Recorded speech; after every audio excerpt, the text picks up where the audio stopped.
शहबाज शरीफ ने इस इशाइये के साथ अपनी बाकायदा सियासत का एक मरतबा फिर आगाज़ कर दिया है और उसके साथ ही ये सवाल उठाए जा रहे हैं कि शहबाज शरीफ जब मुतहर्रक होंगे तो नवाज शरीफ वाला बयानिया या उस बयानिए को चलाने वाली मरीम नवाज़ क्या गैर मुतहर्रक हो जाएंगी। सवाल बड़ा अहम है क्योंकि इसका ताल्लुक नवाज शरीफ के उस स्टैंड से है जिसने पिछले 4 साल के अंदर जब से वो ताकत से निकाले गए काफ़ी पैंतरे बदले हैं। शहबाज शरीफ जाहिर है एक ही किस्म की सियासत करते हैं। कल जो उन्होंने इशाइये के अंदर बयान दिया उससे वाज़ेह है कि वो किसी किस्म की सड़क को मुतहर्रक करने पर राज़ी नहीं है। उनके ख्याल के मुताबिक ये सियासत जो है ये नाकारा किस्म की सियासत है, इसमें नुकसान ज़्यादा है, बिज़नेस का भी नुकसान होता है, ज़ाती नुकसान भी होता है। लिहाजा पार्लियामान के अंदर से वो जदोजहद की बात कर रहे हैं। PDM जिसका शिराजा बिखर चुका है उसको दोबारा से इकट्ठा करने की कोशिश कर रहे हैं। इसके ऊपर PMLN के अपने लोग मोतरज़ हैं। शायद खाकान अब्बासी का बयान आपने सुन लिया। ये वो लोग हैं जिन्होंने सेनेट के इंतखाबात भी भुगताए हैं और देखा है कि पीपल्स पार्टी ने इनके ख्याल के मुताबिक PDM के अंदर क्या किरदार अदा किया। मौलाना फजल रहमान को बड़ी मुश्किल से मनाया गया है, लेकिन शायद खाकान अब्बासी जैसे लोग ये समझते हैं कि PDM के अंदर अगर पीपल्स पार्टी वापस आए तो पुराना जो खाता है उसको क्लियर करके आए, इसके अलावा वो बर्दाश्त नहीं करेंगे। शायद खाकान अब्बासी ने कहा है कि मैं असूलों पर किसी किस्म की का कोई कॉम्प्रोमाइज़ नहीं करूँगा। तो ये जो काविश है कि PDM को दोबारा से मुतहर्रक किया जाए शहबाज शरीफ के ज़रिए ही की जा रही है। और जब PDM शहबाज शरीफ और आसिफ अली जरदारी या बिलावल भुट्टो जरदारी के तहत चलेगी तो आप अंदाज़ा कर सकते हैं कि वो कितनी मुतहर्रक होगी। जब उनके पास तड़ और ताकत थी तब तो वो कुछ बड़ा काम कर नहीं पाए और अब तो बिल्कुल ही होम्योपैथिक किस्म की क़यादत उनको लीड करेगी तो वो कितनी मुतहर्रक होगी। लेकिन मामला PDM का नहीं है। मामला यह है कि शहबाज शरीफ के मुतहर्रक होने के बाद आपने देखा मरीम नवाज़ मुकम्मल तौर पर आपको खामोश नजर आई। PDM नुमा एक इकट्ठ हो, इशाइया हो और उसमें मरीम नवाज़ मौजूद नहीं हो, ये जानते हुए कि आज कल इशाइया हुआ और आज उनको इस्लामाबाद के अंदर मौजूद होना, कोर्ट के अंदर उनकी पेशी है। बताया गया कि उनको शायद दावत नहीं दी गई थी या दावत दी गई थी और उन्होंने इस अंदाज से दावत कबूल की कि उसको इनकार ही समझा जाए। मरीम नवाज़ क्यों खामोश है? मरीम नवाज़ के 2 बयानिए हैं।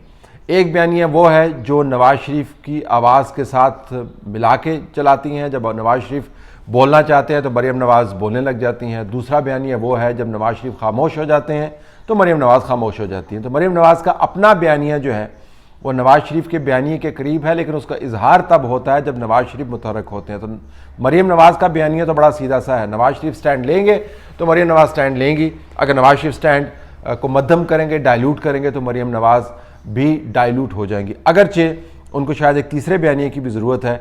अगर वो ख़ुद को एक सियासी तौर पर कद काठ वाली लीडर समझती हैं और अगर वो जानती हैं कि उनके ज़रिए एक हल्के के अंदर वोट ज़्यादा डल सकते हैं, अगर वो क्राउड के साथ इंगेज कर सकती हैं, अगर उन्होंने तन तनहा और अपने चंद एक साथियों के साथ मिलकर, जब शहबाज शरीफ जेल में थे, हमजा शहबाज भी पाबंद सलासल थे, नवाज शरीफ बाहर रहे, अगर उन्होंने इंतखाबात जितवाए हैं तो उनको ज़ाहिर है अपनी क़यादत की सिफ़ात के बारे में भी सोचना होगा।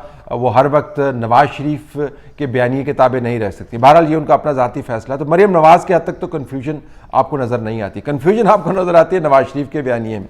मसलन जब नवाज शरीफ को निकाला गया तो पहला बयानिया सामने आया कि मैं आपको बताऊंगा मुझे क्यों निकाला गया। तो वो बताने वाला बयानिया, वो GT रोड से जाने वाला बयानिया, वो हक़ाइक़ सामने लाने वाला बयानिया आपको याद होगा।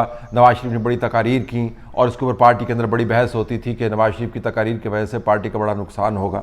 तो पहला बयानिया तो वो था जिसके अंदर नवाज शरीफ आपको डटे हुए नज़र आते हैं। उसके साथ एक और बयानिया जुड़ा हुआ जो जेल के अंदर जाकर उन्होंने डेवलप किया, जब वो ज़ुबानी अल्फाज के अंदर बात करते थे और बताते थे कि जेल के अंदर की सहूलतें क्या हैं, उनके ख़िलाफ़ जो मुकदमात बने, उन्होंने उनके हक़ में सिंपथी भी बड़ी जनरेट की।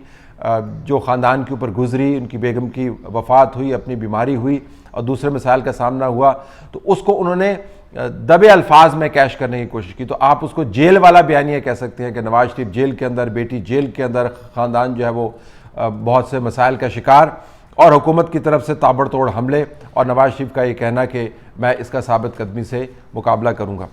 तीसरा बयानिया वो था जब उन्होंने बीमारी की वजह से यहाँ से जाना मुनासिब समझा और तीसरे बयानिया का बाकायदा आगाज़ किया। तो आप इसको जिलावती वाला बयानिया कह सकते हैं।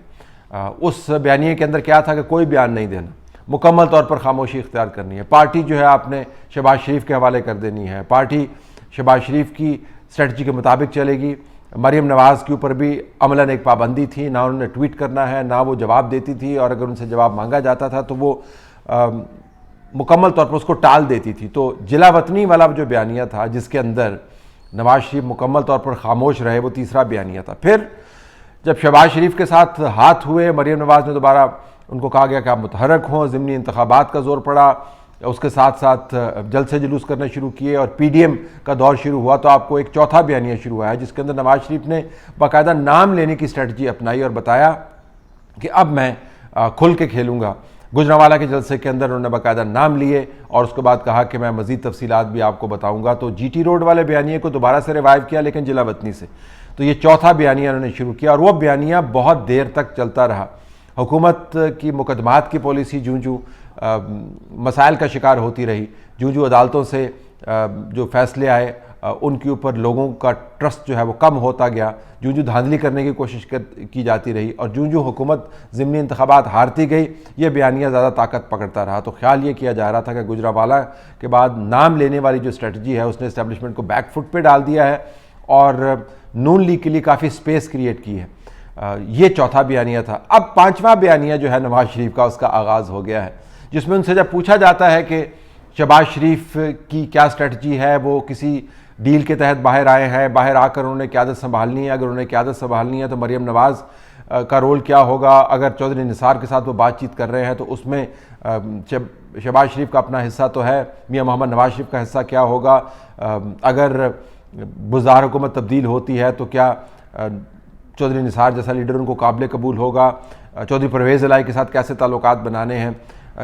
नवाज शरीफ से जब ये पूछा जाता है तो वो बताते हैं कि मुझे इन हालात का इल्म नहीं है। उनकी बेटी से जब पूछा जाता है तो वो कहती है कि मुझे कोई बात नहीं बताता। ये पाँचवा बयानिया आपको नज़र आता है कि जब इतने बड़े बड़े मामला तय पा रहे हैं, जब शहबाज शरीफ जेल से बाहर निकल कर अदालतों के ज़रिए मुतहर्रक हो रहे हैं आज़ादी पाकर, और उनका बाहर जाना मुल्क से एक हकीकत के तौर पर डिबेट हो रहा है कि ये अमलन हो सकता है कि वो यहाँ पर मुतहर्रक होकर बाहर चले जाए और फिर एक ब्रिज बने, बाहर जाकर मुलाकातें करें, फिर वापस आएँ, मुकम्मल तौर पर मुतहर्रक होते हुए आपको नज़र आ रहे हैं। तो उस वक्त जब इतनी बड़ी बड़ी तब्दीलियाँ हो रही हैं तो नवाज शरीफ का पाँचवा बयानिया सामने आ रहा है कि अब दोबारा से मैंने खामोशी इख्तियार करनी है। जब तक नवाज शरीफ के बयानिए के अंदर कंसिस्टेंसी नहीं रहेगी, जब तक वो पार्टी को किसी ख़ास तरीके से चलाने के मामले के ऊपर इत्तफाक राय डेवलप नहीं कर लेते, तब तक ये इश्यूज़ जूं के तूं बरकरार रहेंगे। पार्टी के बहुत सारे जो लोग हैं वो परेशान होते हैं क्योंकि उनका ख्याल है कि पार्टी को ऐसे चलाया जा रहा है कि जैसे गाड़ी या रिक्शा चलाया जाता है, जब दिल चाहे एक्सीलेटर के ऊपर पाँव दबाया और 200 किलोमीटर की स्पीड के ऊपर चल निकले, जब दिल चाहा उसको साइड पर खड़े होकर सस्ताने लग गए और इंजन को बंद कर दिया, फिर दोबारा से इंजन को गरमाया और फिर दौड़ाना शुरू कर दिया। पार्टी के अंदर शदीद किस्म की कन्फ्यूजन है। नवाज शरीफ शहबाज शरीफ के जेल के आने के बाद अपने पाँचवें बयानिए का आगाज़ कर रहे हैं। 4 साल के अंदर इतने पैंतरे, अगर कोई लीडरशिप बदलेगी तो उसकी तमाम तर कामयाबी कुएं में गिर सकती है, उसकी साख मुतासर हो सकती है। तो ये बहुत बड़ा इशू है नवाज शरीफ के लिए कि उनको अपने बयानिए के अंदर तसलसल लाना होगा। अगर शहबाज शरीफ वाला रास्ता लेकर चलना है तो इसके ऊपर मुसलसल कायम रहना होगा। हमें आखिर में आपको बताता चलूँ, मुख्तलिफ हलकों के ज़राए ने बताया है कि हमने मुकम्मल तौर पर गेंद जो है PMLN के कोर्ट में फेंक दी। हमने उनको बता दिया है कि अगर आपने हालात को सही करना है तो शहबाज शरीफ के ज़रिए हालात को सही करने को हम तैयार हैं, हम मामलात को सीधा रास्ता दिखाने को तैयार हैं। अगर आपने लड़ाई करनी है, बयानात के ज़रिए आपने मुमारी करनी है तो फिर भी हम तैयार हैं। इस केस में आपको आने वाले माह साल के अंदर कुछ नहीं मिलेगा, आपकी पार्टी के अंदर टूट फूट हो जाएगी। तो इन अ वे मुख्तलिफ हलकों ने बॉल जो है वो नून लीग के कोर्ट में फेंक दिया है। अब देखें नवाज शरीफ इस बॉल के साथ क्या करते हैं, अपने ख़िलाफ़ गोल करते हैं, मुखालिफिन के ख़िलाफ़ गोल करते हैं, या इसको किक लगाकर स्टेडियम से बाहर फेंक देते हैं और एक छठे बयानिए की तरफ चल निकलते हैं। आने वाले दिनों में नून लीग की अंदर की जो कन्फ्यूजन है, जो नवाज शरीफ के बयानिए के साथ मुंसलिक है, उनके पैंतरों के साथ मुंसलिक है, वो खुलकर खेलती हुई नज़र आएगी। अगर नून लीग ने शहबाज शरीफ वाला रास्ता अपनाया तो शहबाज शरीफ वाले रास्ते का जो मंतकी अंजाम बड़ा वाज़ेह है। आने वाले सालों में उस बयानिए के मुताबिक मरीम नवाज़ की सियासत जो है, जब तक इंतखाबात नहीं हो जाते, वो डिसफंक्शनल अगर नहीं भी हुई तो उसके अंदर तहरीक आपको कम पड़ती हुई नज़र आएगी। शहबाज शरीफ डोमिनेट करेंगे, इस्टेब्लिशमेंट के साथ हाथ मिलाने की पॉलिसी बनती रहेगी और पीडीएम पीपल्स पार्टी की मदद के साथ एक होम्योपैथिक प्लेटफॉर्म की तरह काम करता रहेगा।